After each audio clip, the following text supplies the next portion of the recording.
Ever wonder how many right decisions James Bond needs to make to accomplish his mission? Well, today we're going to decode how many times he has to be right, just in the endgame of Dr. No. Hi, this is Dan And Tom. of SpyMovieNavigator.com and our show, Cracking the Code of Spy Movies. Subscribe to our show right now. You'll be in the know, and we will appreciate it. Okay, we're going to examine the decision tree that Bond makes in the final moments of the movie Dr. No and see how realistic his plan was to stop Dr. No from disrupting more American missile launches. Now pay attention, 007. Dan, when you told me you wanted to do this, I was like, how many decisions does he have to make? But as we go through this, it's like he's got to make a bunch of decisions and they've all got to be right. They got to be right. All right, let's jump in. James Bond is in his cell, coming to, you remember, after getting softened up by Dr. No's henchmen. He immediately starts to look around the cell, looking for a means to escape. All right, he sees a vent above the bed, and he figures immediately that that might be his ticket out. Yeah, now, of course, he didn't even try to examine the door or to see if there was a way for the door to open. But, Yeah, no, it's the vent. It's got to be the vent. it's got to be the vent. All right, admittedly, we see no handle or hinges on the door. So, okay, maybe he's got a reason not to look, but I would have checked it anyway. I think you're right. So, well, maybe it would have been fruitless. Who knows? But I'd at least give it a try. Push it. Maybe it didn't open. All right, so Bond steps upon the bed and he pushes on the grate. We hear a nice sizzling noise as it's obviously electrified. Yeah, now the cool thing about this is we saw the shot of Bond's face from the other side of the grate. Yeah, I liked it. So as he touches it, it then switches immediately to the cell side. So it's nice that they give us both perspectives on that. Yes. And it's really good camera work. And it's another one of those things that's probably easy to miss, that you might not even register that happened. Right. It really is a nice piece of cinematography that I think it added to the tension and the surprise we felt when we heard that flash and the sizzle. Yeah, I think it actually brought us into it in terms of feeling the sizzle with Bond, so that we're surprised with him from that shot. Now you could see his face going, okay, I got through that somehow. Yeah. So, after he gets in there, it's like, oh, but immediately you're like feeling it with him. It's like, boom. Yeah. Okay. All right. So, hey, the good thing is Bond's not dead. Wow, that I didn't know they allowed that in Bond movies anymore. Yeah. But he's got to figure out this grate. I mean, it's electrified. In seconds, he figures he will use his shoe to bang the grate. So he does. And within a few bangs, the grate is loose and only hanging from one side. Success. It's amazing how that worked. Yeah. This is another one where we see the happening from the other side of the grate as well as Yes. the cell side. So it's really nice to see they keep that going here while he's trapped in the cell. Yeah. Yeah.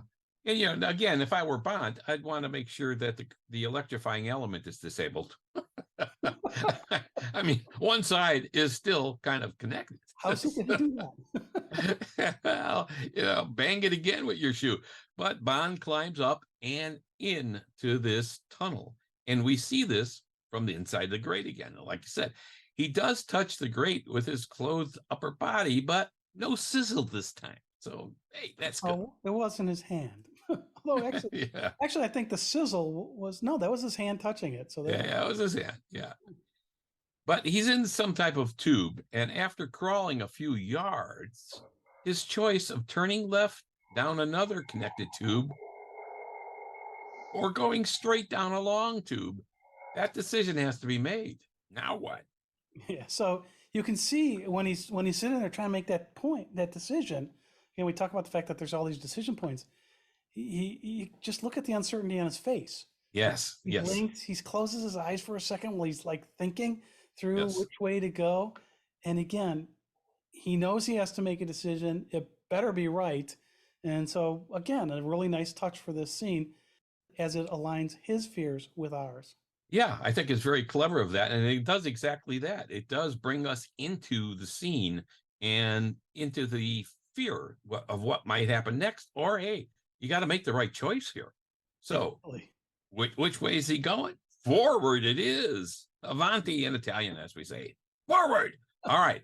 We hear sounds, but we do not know if he is hearing them or it's just us hearing them. But another decision point is coming up.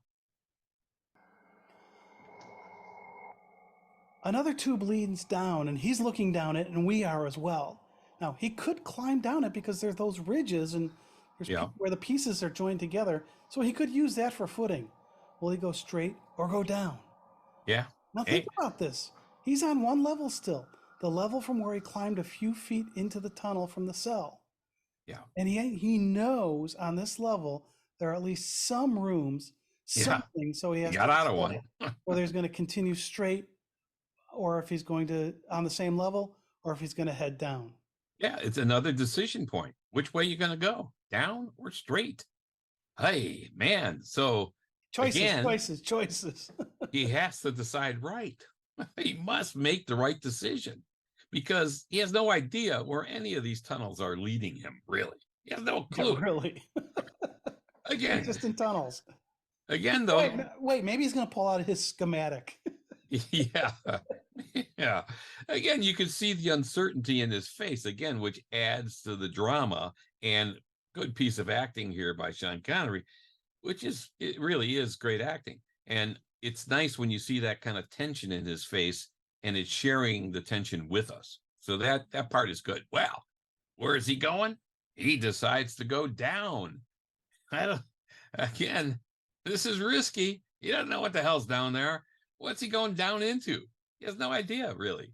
It might be deep underground or lead to the ocean. What does he know? So that chance of this being the right decision is got to be iffy. He is clueless, really. Well, maybe he's like Jason Bourne and he was able to rip off a map of where he was going from the wall. Yeah, right. I didn't see him ripping any map. And anyway, we get a shot of him from below looking up at him, and it looks like maybe he's climbed 20 feet or so down this tube. And then we heard that sound, and it sounds almost like a ricochet sound in the tube. And Bond immediately falls. Yeah. We have no idea what that sound was. Now, No. was it coincidence? Is that what made him fall? Maybe. I mean, fortunately, he only falls a few feet, maybe 5 or 6 feet. So it seems like he's okay. Yeah. Now, I love the camera angle from below up at Bond in this particular scene because a lot of times when a camera angle is looking up at the subject, it is respecting the subject and saying something good about the subject because you're not looking down on the subject. So here it might be telling us maybe that Bond made the right decision again going down the tube. I don't know. Let's hope he did because he better have made that decision, right? Getting out of the gate, that was fairly easy. Turning left or straight in the tunnel, and he went straight. Then he had straight or down, and he went down. Yeah. So as he's doing this, you talk about these decisions. I mean, he's got to be purely guessing as to what to do. And what Yeah. are real chances of him guessing right? I mean, we have to remember that Dr. No is about to interfere with the launch of the American missiles. Right. Well, uh, that's what we know or will know. But Bond has no idea of this timeline. He Yeah, that's right. when he's in the cell, and he has no idea for how long he was knocked out. Right. But No. but he knows he needs to escape, and that we understand. Yeah, that part we understand. That Whether part, he's going to be in time to do anything is another question, right? yeah, absolutely. So okay, so he's fallen out of this tube down 5 or 6 feet. Crawling some more, he now realizes the tube is hot and he can no longer just touch the metal barehanded. So MacGyver like, This is before MacGyver. yeah, he takes his jacket off and tears it up to make pads for his hands. The cool thing here is they communicate to us it is hot by Bond pulling back his hands, bringing them up to his mouth to blow on. And that was a nice moment. No words, no screams, no anything, but they communicated to us, "Ooh, the tube is hot." That was cool. Yeah, that was. And the fact that he blew on him told you that it wasn't ice cold. You might have had the same reaction of your hands pulling off if it was really, really cold. But if it was Yeah. really, really cold, you wouldn't be blowing on your hands. So I think that the motion of his hands coming back say something's wrong here, and the blowing on the hands let us know that it's hot. Then a liquid comes rushing down the tube at him. Now, after a couple of waves, Bond seems okay, but there's no indication it was hot, steamy water or what kind of liquid this was, but Bond does seem fine at the end of this thing. Woo! Whew. Thank God. Yeah, Lucky. really. That could have been anything coming down that tube. But a few seconds later, we see steam all over the tunnel, and Bond is in the middle of it all. But he still seems okay. He crawls down another tunnel. Now, keep in mind, if that were you or me, we would be clueless as to where we were or what might happen next. We'd be lost in a forest of tubes. But Bond, he's making his way to another grate with light on the other side. Why the water didn't go that way, we don't know. But it appears as though, against all odds, Bond has made every decision right so far. Yeah, I think that's not likely that that would have happened, huh? We'll see how unlikely it is, really. Of Because course, like you said, we'd be clueless, so we'd probably yeah, make the wrong choice. But this is yeah. Bond. This is Bond. And now he sees this other grate. Now, of course, he remembers the electrification of the grate from the cell. So he kicks this grate with his shoes, and I think he uses 3 kicks to do it. Yeah, it must not be fastened all that well. But I mean, the grate is just hanging there by the upper right corner as we see it from the outside. yeah. But you mentioned he kicked with his shoes, Tom. Yeah, well, we never saw or knew that he put his shoes back on. All right. I mean, he was banging into the grate again, and then he climbed into the tunnel. Except when he was crawling into the tunnel initially, after knocking the grate with his one shoe, you can see his feet as the camera shot is from the inside of the tunnel out. And we see he has his shoes on. There's a little mystery No, there. I'll just call that an edit. Anyway, smashing the grate off with his feet is another decision he makes, and it makes a lot of noise. Yeah, it's not But very clandestine to be going bang, bang, bang. yeah, no, but perhaps he just had to do it no matter what. But it could draw attention to him because it makes a lot of noise. Yeah, All but right. he's making all the right decisions, so nobody heard it. Yeah, absolutely. All right, so it's only a short hop down, lucky for Bond, and he finds himself in the decontamination room that he and Honey were brought into before, right after they were captured. Well, apparently so far, he has made all the right decisions. The probability of that is low, though. Well, no, we don't know for sure these are the right decisions, Dan, because he's in this decontamination chamber. There could be guards outside it, and he's going to get nailed when he gets out. So we There don't could know that be, the decisions are correct. but he got out of the tunnels, and all of those were the right decisions. And now he's out. So that he's escaped. So far he's been successful, and he got himself out. But he sees this guy, though, entering the decontamination area, walking past the dangling grate that Bond just kicked out. Of course, he didn't notice that, but, hey, he's got a hazmat suit on, so maybe no peripheral vision. It's probably minimal at best, right? So this is believable that he would maybe not see the grate dangling there. Now, this guy's probably a good 6 inches shorter than Bond, and Bond strangles him from behind and takes his hazmat suit. Yeah, now the size difference is pretty funny because it's like, don't worry, Eon Productions, no one's gonna notice. Yeah. Yeah. 6'2" Bond and then the shorter guy. Yeah. Right. With me being a guy who's not 6'2", yeah, I'm rooting for the shorter guy. Yeah, right. But somehow Bond's going to be okay with that little hazmat suit. All right. It's another decision point, though, right? Maybe Bond just wanted the hazmat suit to disguise himself. Okay, that makes sense. But the next scene, what's he doing? He's walking into the control room where Dr. No and his workers are preparing to interfere with another American missile launch. Yeah, I mean, if you look at this Ken Adams set, I mean, this thing is absolutely spectacular. Of course, I mean, it's Ken Adams. He always Yeah, right. I mean, now the cool thing is the budget for this film was only $1 million. He got $1 million to do the volcano, and You Only Live Twice. Yeah, The whole movie was done with $1 million, yet he was able to give us this control room. yeah, And so this control room, I mean, it looks official and very believable. yeah. And It's we cool. and we get a really revealing wide shot of the room so we can take it all in. Yeah. But Bond, who somehow got into that smaller hazmat suit, is now in the control room. Big man, What? little jacket. What timing, right? I mean, what timing? He had no idea what time it was, no idea how long he was knocked out, no idea how long he was in the cell. But he's walking in right when they're about to interfere with American missile launches. Wow. Yeah, He's good. that is really good. Yeah. Very good timing on Bond's part. Yeah. Another chance decision that seems to be the right one. Man, he's lucky, or he's just good, Or both. or both. Because I actually think if we do an analysis of all of the movies, luck is about as much part of his success as skill. Yes. And so often somebody else does something that helps him or saves him. Yeah, absolutely. All right. All right, so now the Dr. No crew is viewing the U.S. launch preparation on 4 monitors, and they're preparing their nuclear reactor instruments and equipment to interfere.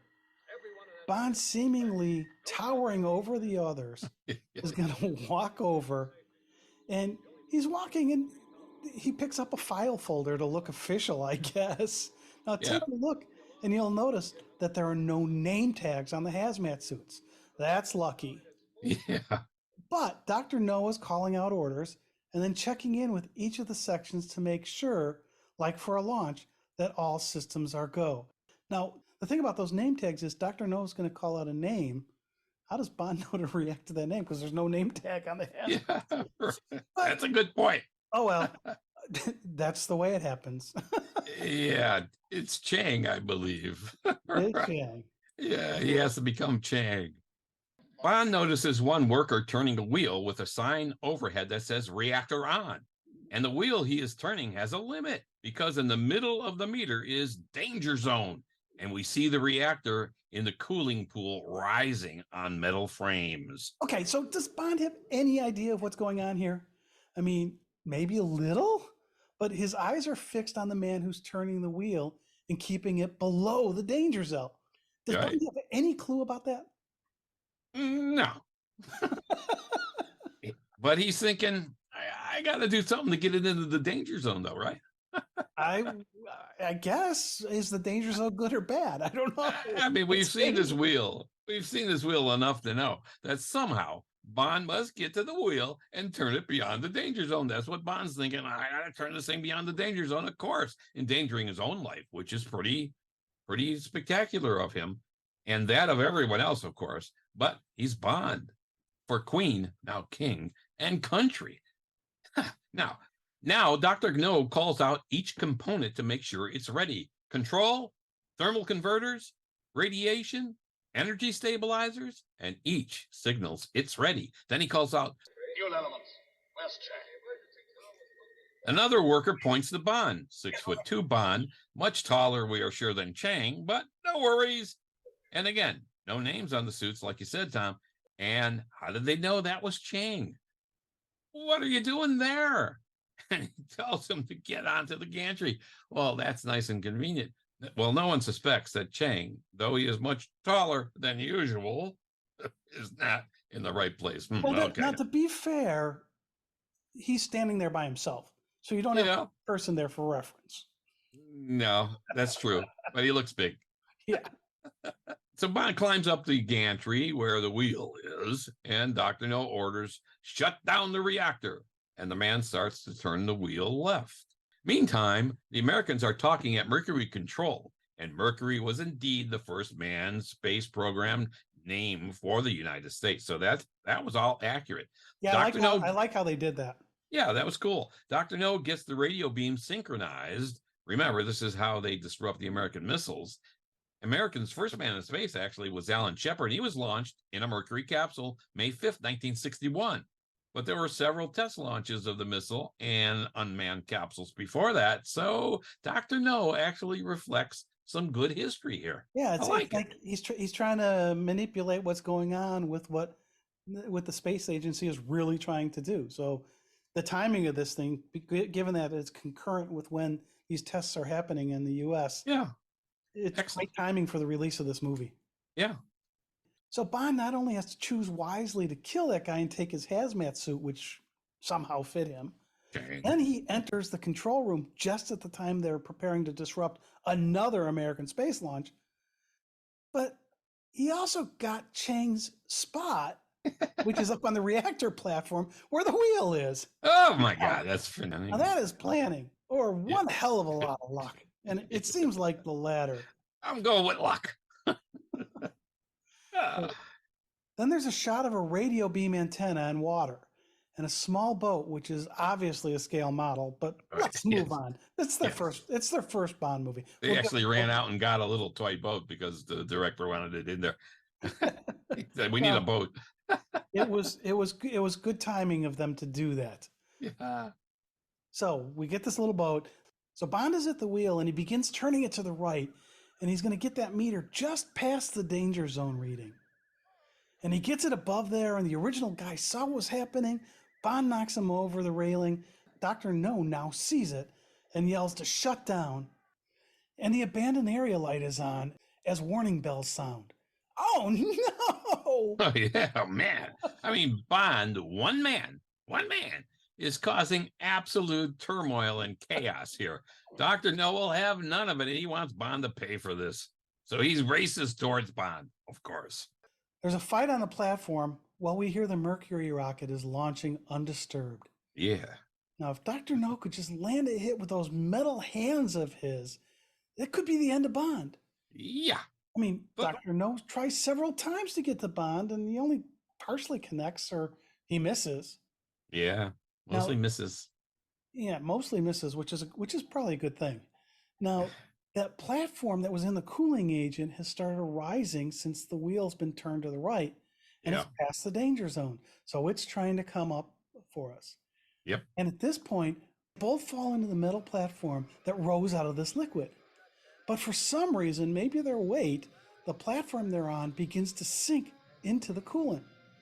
And fortunately, Bond gets the better of Dr. No and his metal hands. Though strong, they can't grip the square posts, and he sinks into oblivion. Yeah.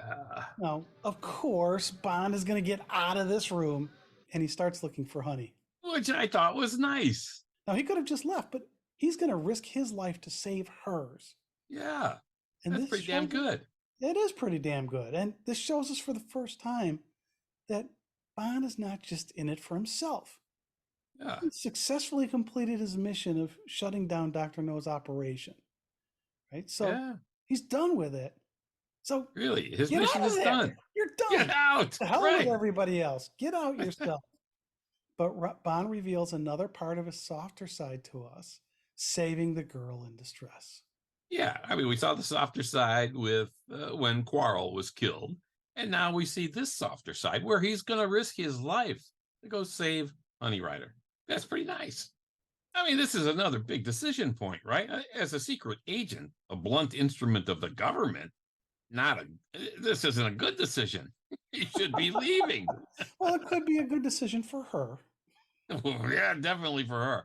But this will become a standard trope in years to come and in movies to come. This scene, I mean, Dr. No here has had a big influence on things to come in other spy movies and the whole spy genre, especially in the Bond movies, but in developing the Bond movie persona here, this incident where he's going to save Honey Rider is a big one. This we will see over and over again in Bond movies. Yeah, no, we also get a callback to remind us what the mission was, because we see the American missile take off successfully. So we heard about it a second earlier, and then we see it.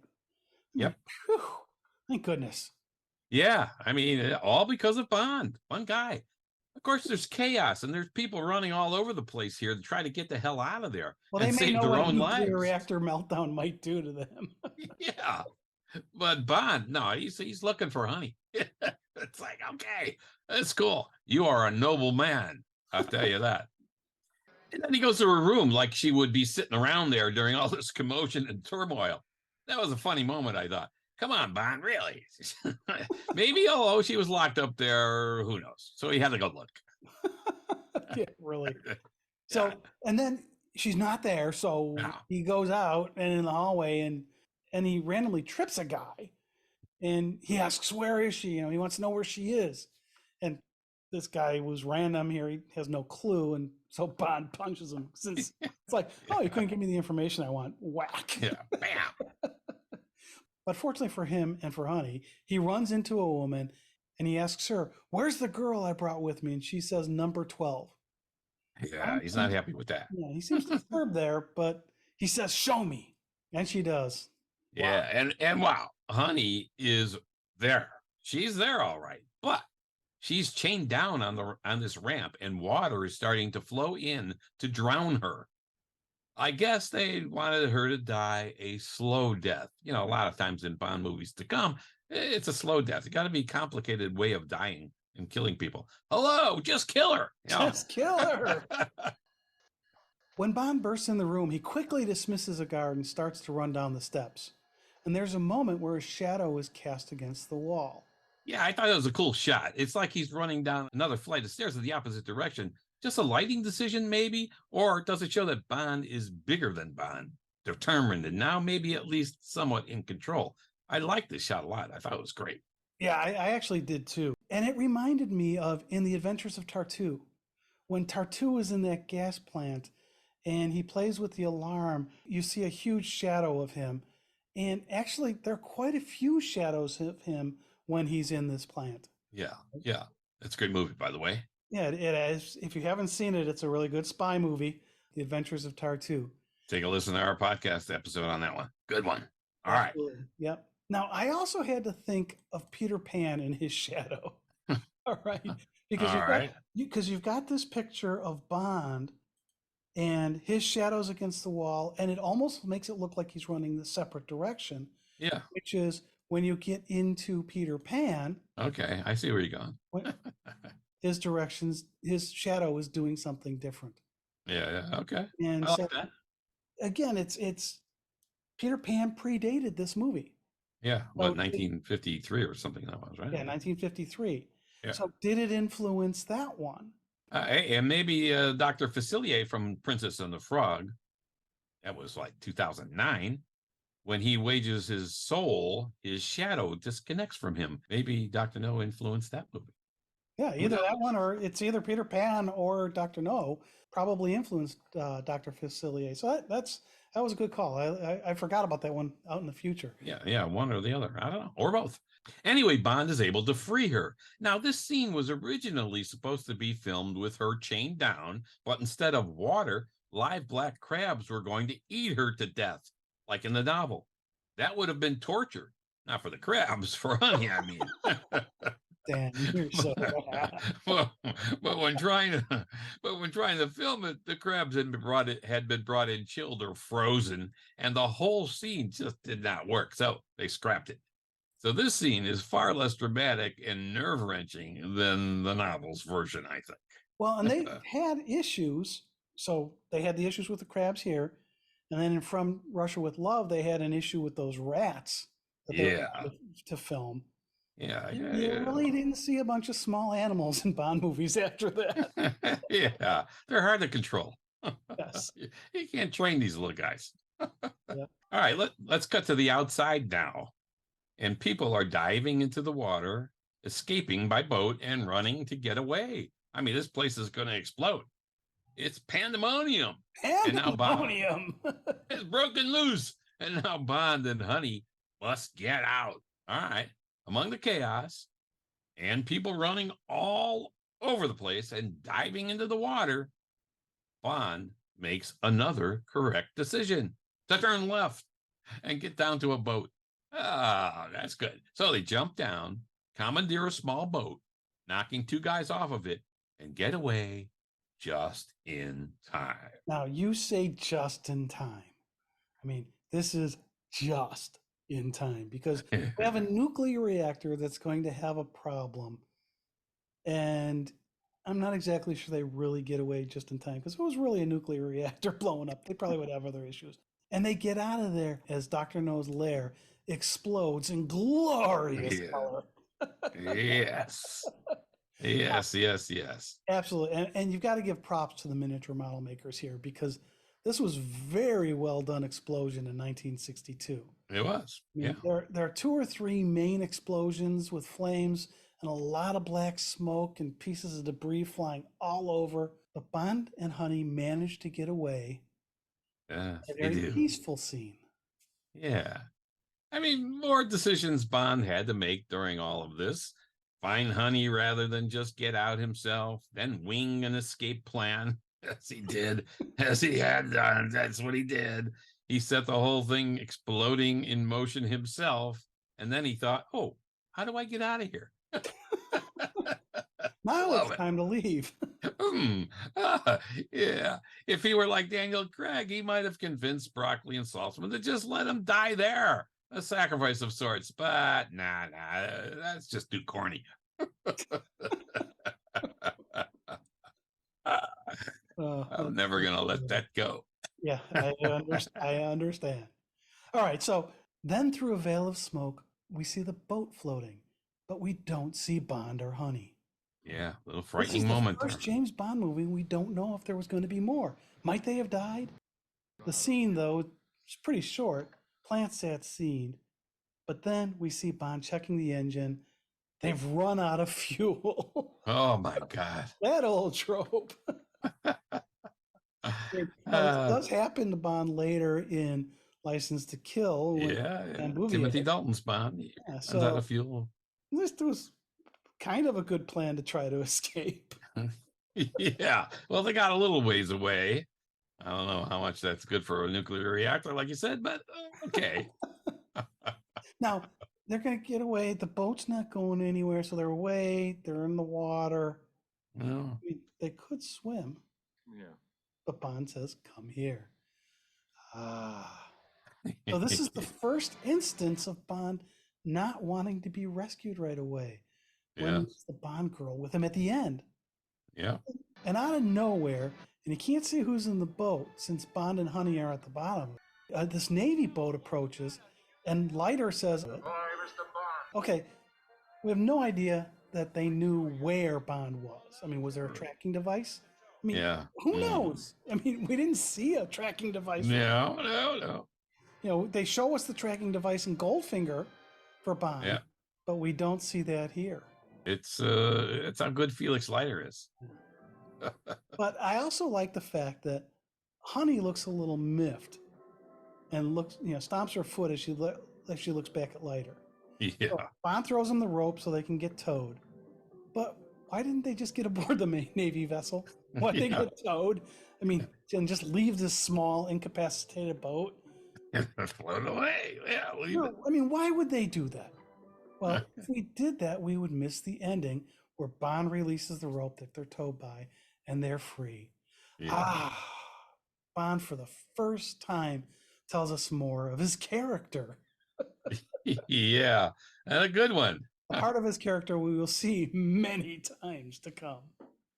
Yeah, I love it. So Bond and Honey, they sit back, and Honey starts to slide down towards Bond's midsection. But then we see them kissing. They couldn't show us too much more in 1962. That's true. We've talked about the Hays Code in many episodes. Now, this always bothered me here. In all reality, Bond would have gotten rope burns, I think, on his hands at the speed at which he released that rope. Movie magic, Dan. Yeah, but he was okay. Thank goodness. All right. They roll the credits, and we have the first Bond movie in the can. Yes. Now, the chances of Bond making all of the right choices in a row that he did make in a row indeed is remote.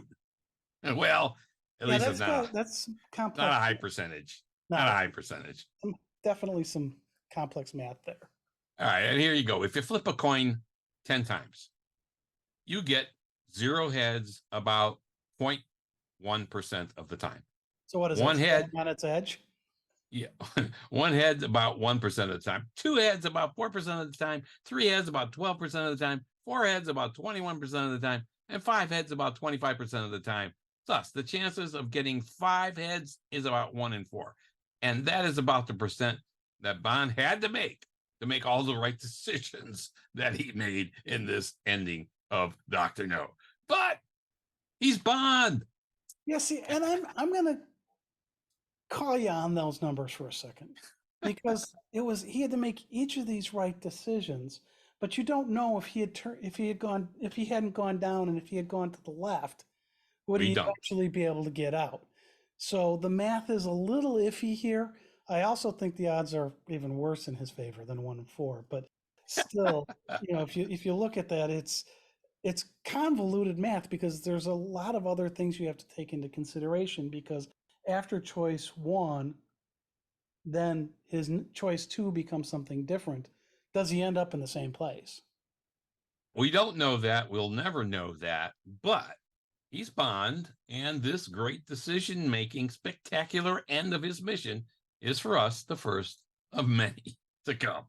They show us a lot in Dr. No and truly develop quickly the Bond movie persona, which is different than the novels for sure, and a persona the world would come to know and love for decades.